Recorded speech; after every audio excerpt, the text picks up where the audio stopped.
Welcome to Bias Bash. I'm Lauren Green. The first Republican debate hosted by Fox News is only days away. Some Republican candidates are hitting the airways while others are holding back before Thursday. But as the political spin ramps up, is the media giving an unfair balance in who is running for the GOP nomination? Here with reaction is syndicated columnist and Fox News contributor Cal Thomas. Welcome, Cal. Hi, Lauren. You know, a major criticism of the media is they have their favorite candidates and preferred narratives.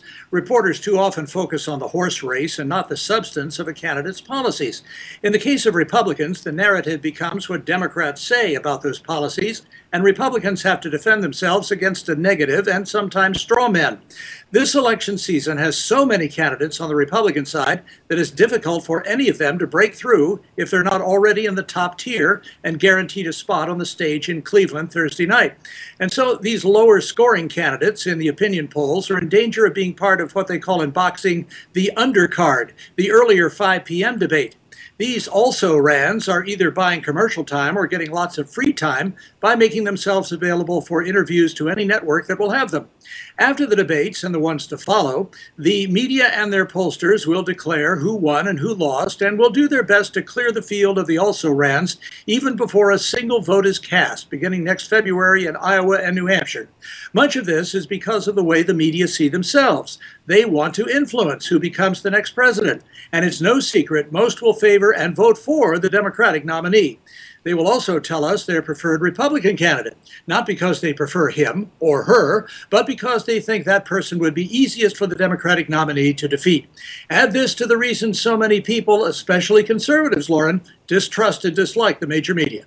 You know, Cal, Fox is sponsoring, as we say, the first Republican debate this week, and they're only including those candidates who are polling in the top 10. And do you have a problem with this debate being so far before February and, cutting it off at the top 10?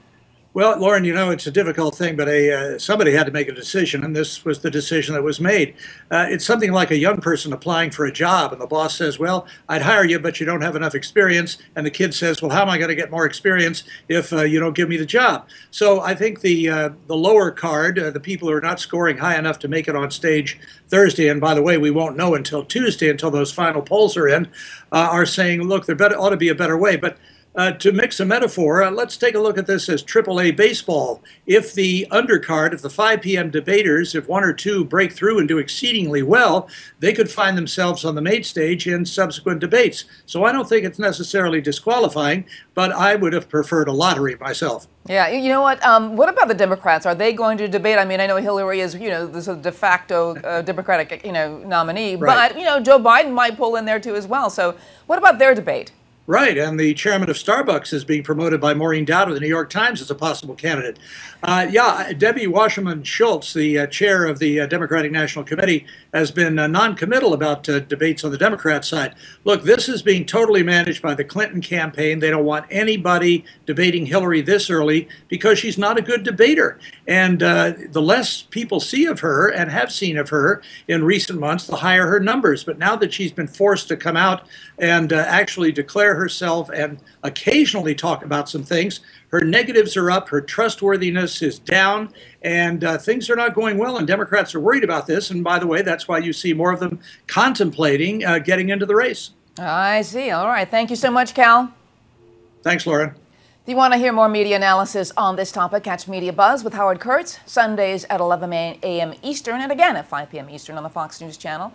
I'm Lauren Green, and thanks for watching.